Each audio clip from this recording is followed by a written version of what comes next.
Hello everyone, আমি দেবমণি আর আজকে আমি তৈরি হচ্ছি আমার মাসির বিয়েতে যাওয়ার জন্য। মেইনলি এখন তৈরি হচ্ছি গায়ে হলুদের জন্য।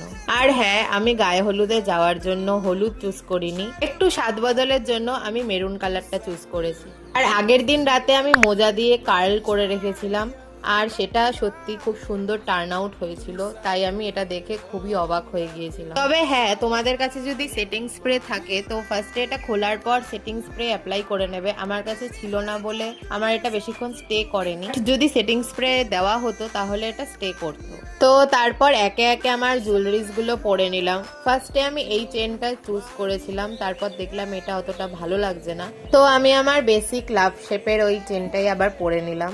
দেন এক হাতে পরলাম এই ব্রেসলেটটা আর এই অ্যান্টি টার্নিশের রিংটা।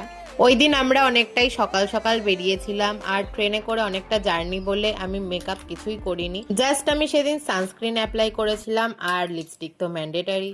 দেন আমি আমার ওড়নার সঙ্গে ম্যাচিং করে এই ইয়াররিংটা পরলাম, যদিও তখন আমি ওড়নাটা ক্যারি করিনি কারণ আগেই বললাম ট্রেন জার্নি ছিল অনেকটাই। আর তারপর একটু পারফিউম দিয়ে আই অ্যাম অল রেডি। হ্যাঁ, তবে এখানে আমি টিপ পরতে ভুলে গিয়েছিলাম, সেটা পরে আমি অ্যাড করে নিয়েছিলাম বেরোনোর আগে। আর ওখানে পৌঁছানোর পর আমি একটু মেকআপ শেকআপও করে নিয়েছিলাম, কারণ বিয়ে বাড়ি বলে কথা। আমি ভেবেছিলাম যে ব্যালকনিতে দাঁড়িয়ে সুন্দর করে মেকআপ ভিডিওটা শুট করব, কিন্তু এখানে আমার ঠিকঠাক আয়না ছিল না, তাই আমি ঘরেই চলে গিয়েছিলাম। তো শেষে গিয়ে আমাকে মোটামুটি এরকম দেখতে লাগছিল। তোমরা কমেন্টে জানিও যে তোমাদের কেমন লাগলো।